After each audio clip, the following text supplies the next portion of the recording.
Welcome!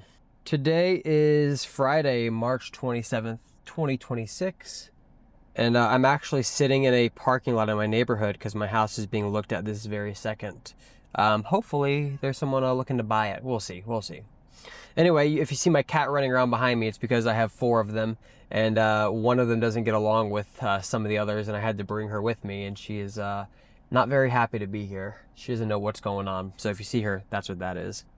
We had our baby shower last week and got a lot of great stuff. Very grateful for everyone that contributed. Really cool.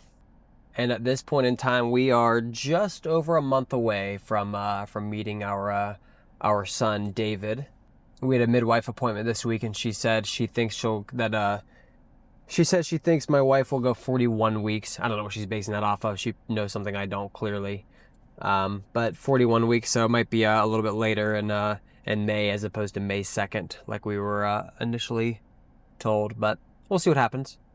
As I'm still trying to figure out what I want to do with this vlog, this thing that I'm trying to do here, I wanted to read something that I wrote years and years ago. It's probably a 2021 piece if I had to guess.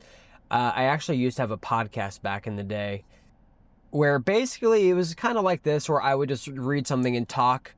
But now I've decided to put a video to it. I think it's a little more entertaining. But this is a piece that I like to read every year right around tax season. We're actually in the middle of tax season right now. As you know, tax season is April 15th.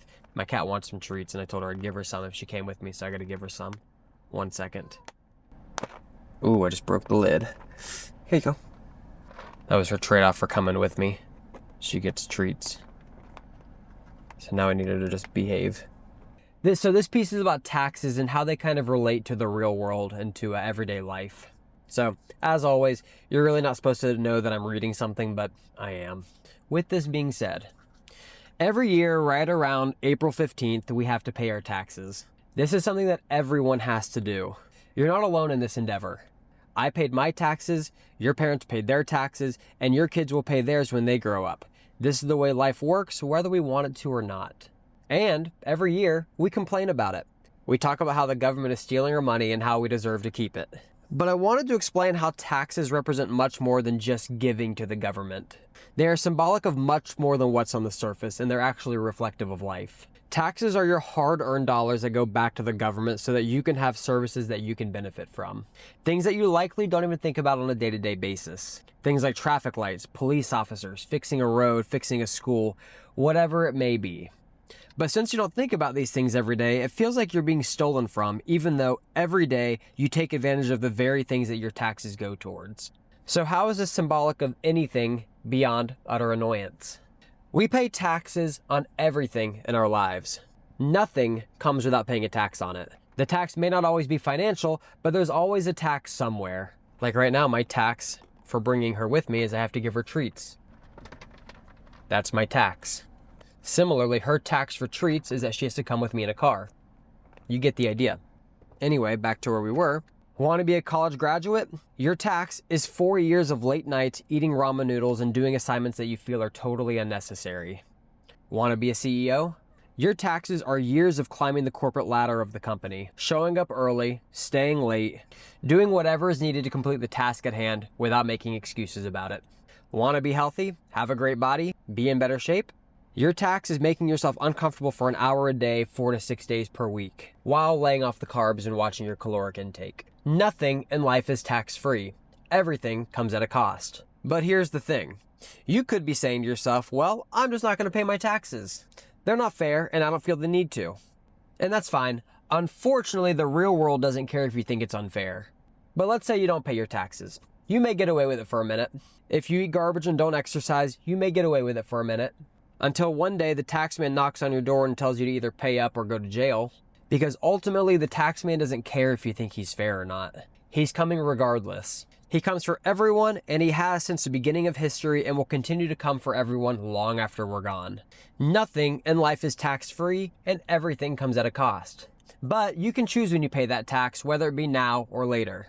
How does this relate to real life? Don't work out or eat healthily, ignore your health, and treat your body like a carnival. Your tax will be a life of dependency on medication where you run the risk of not knowing what your tomorrow will bring for your health, riddled by visits to the hospital for issues that you are 30 years too young to be experiencing. You will always end up having to pay your taxes on the front end or on the back end. And it's always better to pay them on the front end, because the consequences are minimal when you do things the correct way.